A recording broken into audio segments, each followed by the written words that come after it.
Hello everyone, I hope you all will be good. Welcome to a new lecture in the series for management accounting. आज हम नया chapter start कर रहे हैं that basically is the first chapter जो properly आपके जो आपका F2 है, FMA है, उससे रिलेट करते हैं। इससे पहले हमने बहुत कुछ जो है वो थोड़ा बहुत नया कवर किया, बट मैक्सिमम वॉज जो MA1 और MA2 से रिलेट करता था।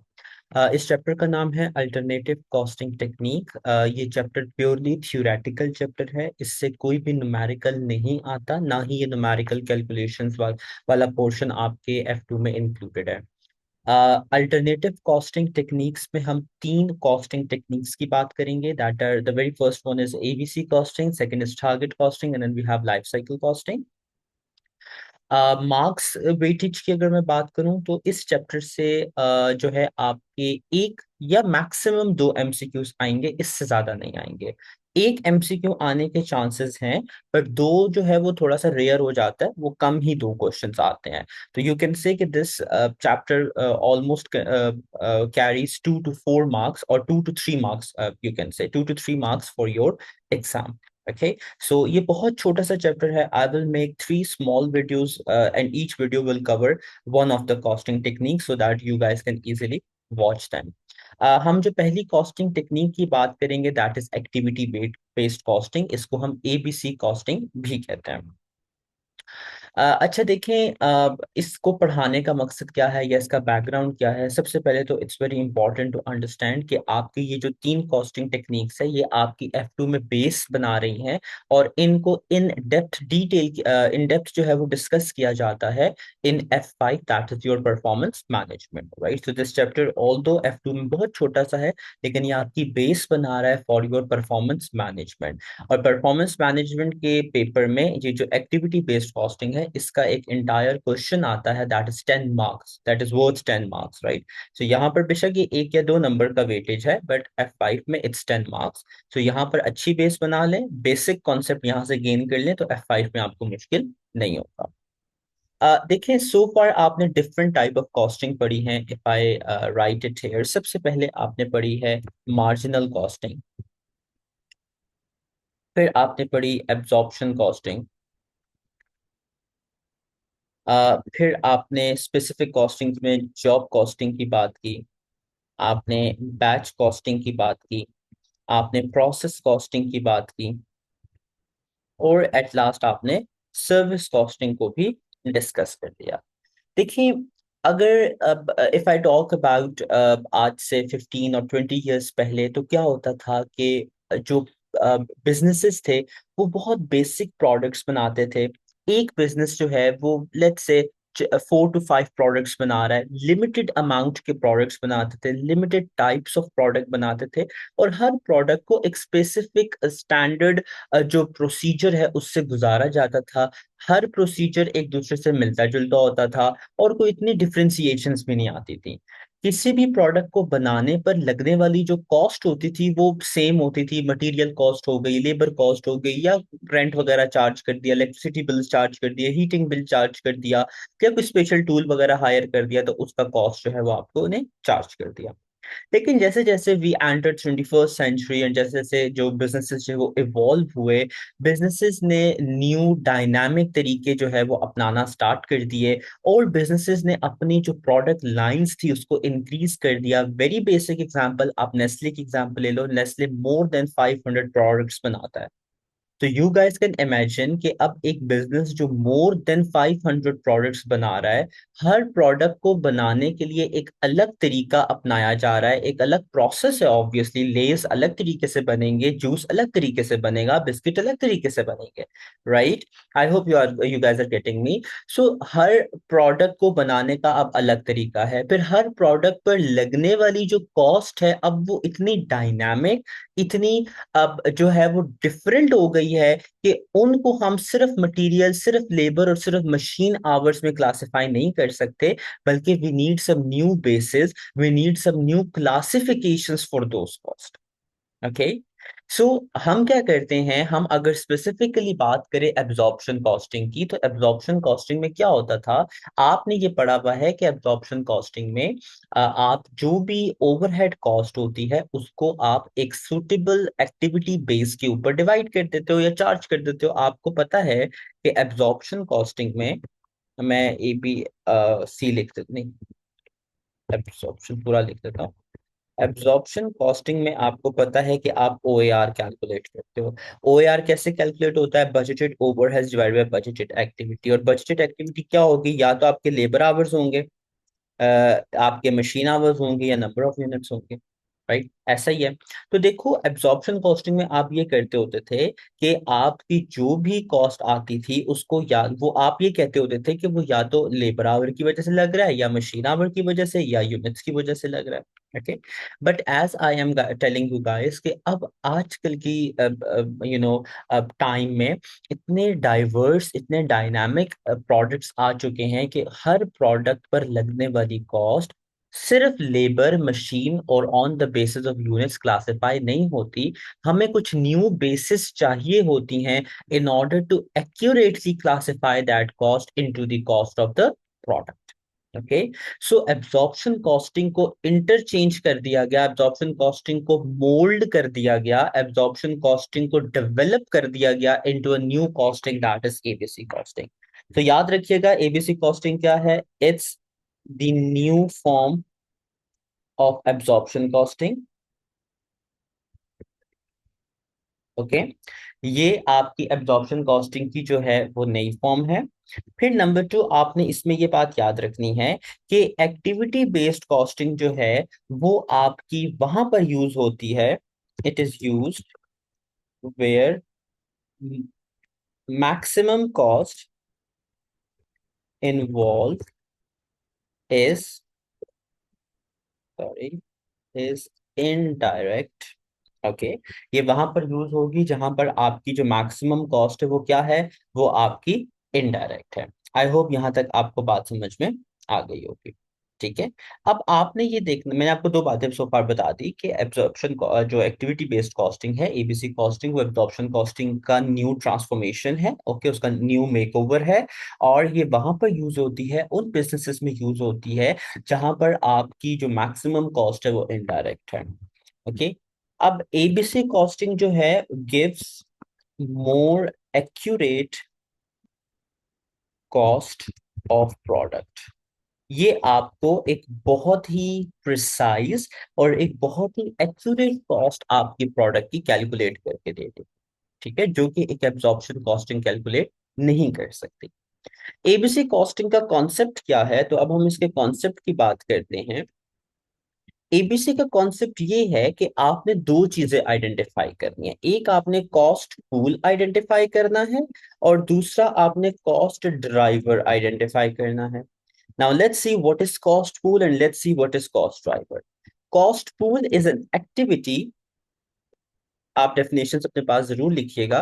Cost pool is an activity that causes a cost to इनकर।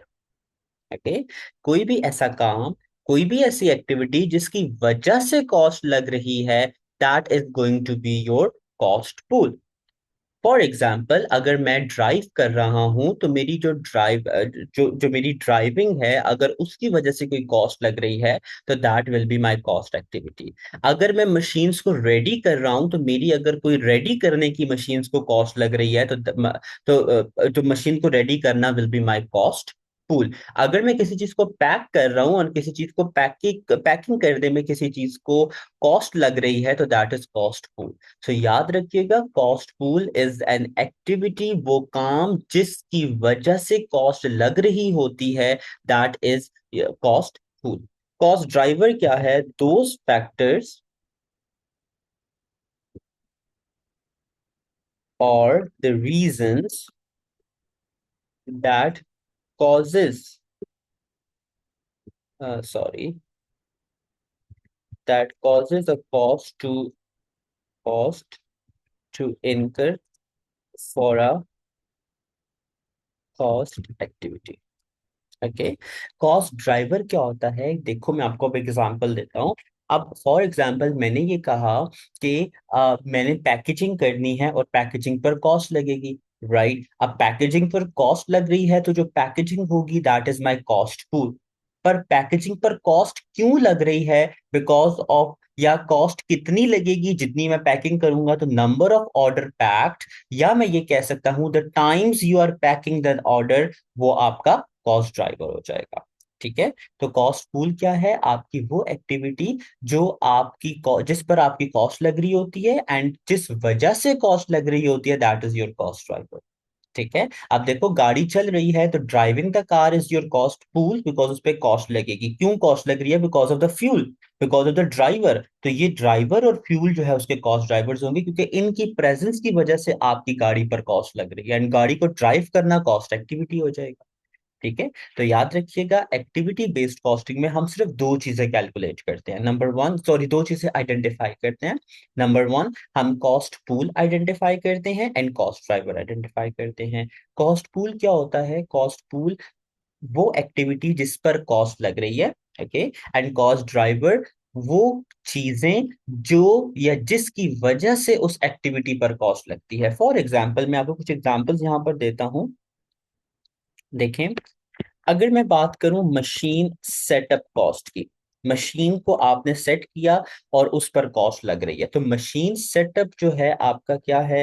आपका कॉस्ट पूल है। ठीक है। मशीन सेटअप क्या है? आपका कॉस्ट पूल है। एंड कॉस्ट ड्राइवर क्या हो जाएगा? अब देखो, मशीन को सेट करने का जो प्रोसेस है उस पर कॉस्ट लगती है। क्यों कॉस्ट लग रही है?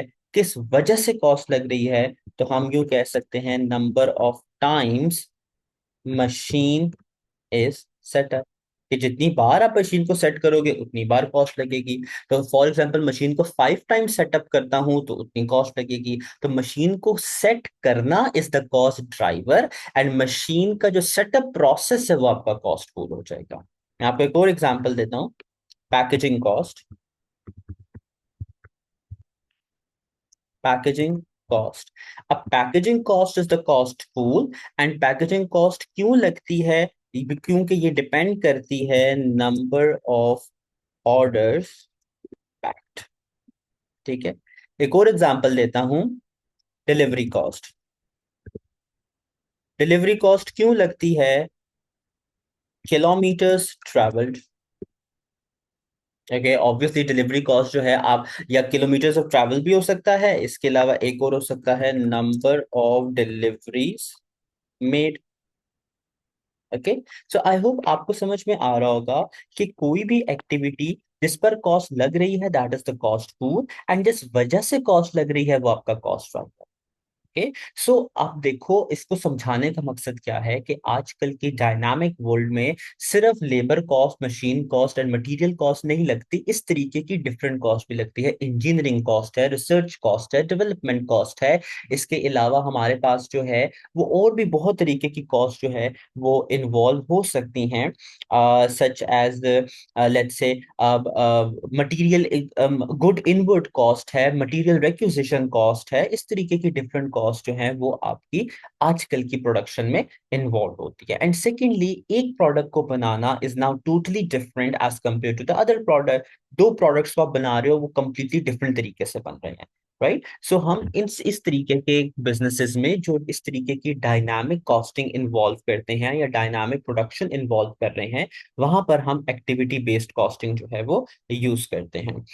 एक्टिविटी बेस्ड कॉस्टिंग के अब कुछ एडवांटेजेस और कुछ डिसएडवांटेजेस देख लेते हैं। तो फॉर दैट पर्पस मैं एक कट आउट जो है आपकी बुक से पेस्ट कर देता हूँ, बिकॉज उसमें काफी अच्छा लिखा हुआ है, तो that will save my time as well and I will be able to explain you guys much better. So I'm pasting a cutout here. Okay. अब अगर हम एबीसी कॉस्टिंग के एडवांटेजेस की बात करें, द वेरी फर्स्ट थिंग मैं आपको already बता चुका हूं कि क्योंकि आप किसी भी कॉस्ट को उसके रियल रीजन पर डिवाइड करते हो, रियल रीजन की वजह से एब्जॉर्ब करवा रहे हो, तो एक प्रोडक्ट की जो कॉस्ट पर यूनिट है वो बहुत ज्यादा एक्यूरेट हो जाती है। जब कॉस्ट एक्यूरेट होगी तो guys see the pricing, sales strategy, performance management and decision making should be improve, this is straight forward, right? आपकी चीज की कॉस्टिंग अच्छी हुई है, उस पर बहुत प्रिसाइज तरीके से आप अपना प्रॉफिट मार्जिन कैलकुलेट करोगे, उसकी प्राइस अच्छी होगी, एंड जब प्राइस अच्छी होगी you will be able to easily calculate that कितनी सेल्स आप कर रहे हो, और जितनी सेल्स होंगी वो आपके बजट और आपकी स्ट्रैटेजी में हेल्प आउट करेगी। फिर इसके अलावा याद रखिएगा कि जब आप एक कॉस्ट को उसके रियल रीजंस की वजह पर बेसिस पर एब्जॉर्ब करवा रहे हो, तो फिर आपको पता लगता है कि what causes an overhead cost. Okay, अब देखो ना कि आप डिलीवरी कॉस्ट को लेबर आवर की या मशीन आवर की बेसिस पे नहीं अब्सॉर्ब करवा सकते। आप सेटअप कॉस्ट को, चलो मान लिया सेटअप कॉस्ट मशीन आवर्स की बेसिस पे अब्सॉर्ब हो जाता है ऑब्वियसली, पर इंजीनियरिंग कॉस्ट का क्या, मटेरियल रिक्विजिशन कॉस्ट का क्या, पैकेजिंग कॉस्ट का क्या? तो जब आप एक कॉस्ट को आइडेंटिफाई करते हो तो और उसका रीजन ढूंढते हो कि यार ये कॉस्ट लग क्यों रही है, that is basically the real work of ABC cost. ABC costing recognises that overhead cost, वो मैंने आपको ऑलरेडी बता दिया कि सारी कॉस्ट प्रोडक्शन से रिलेट नहीं करती। तो मैंने आपको ऊपर बता दिया था कि एब्जॉर्प्शन एबीसी कॉस्टिंग वहां पर यूज होगी जहां पर आपकी बहुत ज्यादा इनडायरेक्ट कॉस्ट इन्वॉल्व होती है। देखो, फिर इसके अलावा जो है, it can be applied to calculate realistic cost in a complex business environment, ठीक है, और to all overhead cost, production को ओवरहेड्स पर भी लगती है, नॉन प्रोडक्शन ओवरहेड्स पर भी लग रही है। और याद रखिएगा कि ABC costing can be use just as easily in service costing as in product costing. वो ये कहता है कि एबीसी कॉस्टिंग जो है वो सर्विस कॉस्टिंग में भी उतनी ही जो है वो इंपॉर्टेंट है जितनी आपकी प्रोडक्ट कॉस्टिंग में है, राइट? सो यानी आप इसको सर्विस कॉस्टिंग में भी यूज कर सकते हो, और सर्विस कॉस्टिंग में तो ये बहुत ज्यादा यूज होगी, क्यों? क्योंकि वहां पर तो होती ही सारी इनडायरेक्ट कॉस्ट है, ये बात मैंने आपको सर्विस कॉस्टिंग में बताई थी, राइट? सो याद रखिएगा एबीसी कॉस्टिंग क्या है, जिसमें आप cost pool and cost drivers को आइडेंटिफाई करते हो। डिसएडवांटेजेस में मैं आपको बता देता हूँ, you guys can read this as well. पहला डिसएडवांटेज ये है कि देखो, जब आप कॉस्ट पूल आइडेंटिफाई कर लेते हो तो हर कॉस्ट पूल के लिए एक स्पेसिफिक कॉस्ट ड्राइवर आइडेंटिफाई करना बहुत मुश्किल काम होता है। एक कॉस्ट पूल के more than one cost drivers भी हो सकते हैं, जैसे मैंने डिलीवरी कॉस्ट के लिखे। अब मुझे ये डिसाइड करना होगा एज अ मैनेजमेंट अकाउंटेंट कि whether this one is the good और whether this one is more accurate, right? So दोनों में डिसीजन लेना जो है, it's again a very difficult task to carry on. फिर इसके अलावा जो है, याद रखिएगा कि एबीसी कॉस्टिंग का जो मेथड है it's quite complex, time taking है। हर अकाउंटेंट ये नहीं कर सकता, because it in order to cover up the ABC costing you need to be very well qualified, और आपको प्रॉपरली मैनेजरियल साइड पे जो है आपका नॉलेज होना चाहिए, right? So these are the disadvantages of ABC costing. For the exam perspective आपको advantages disadvantages पता होने चाहिए, और आपको पता होना चाहिए कि what is the reason behind using the ABC costing. Okay, so you guys can read a study hub as well, or your Kaplan or VBP books, whichever you are following. मैंने आपको बता दिया कि क्या रीजन है ABC costing को use करने का। द रीजन इज कि क्योंकि world is now changing, businesses are now more dynamic, there is more inclusion of indirect cost, जिसकी वजह से आपकी अब एब्जॉर्प्शन कॉस्टिंग जो है वो मोर रेलिवेंट नहीं रही, ठीक है? तो this was the first portion, that is activity based costing. जो सेकंड लेक्चर होगा अब हम उसमें टारगेट कॉस्टिंग की बात करेंगे। So until next time, take care and have a good day, bye.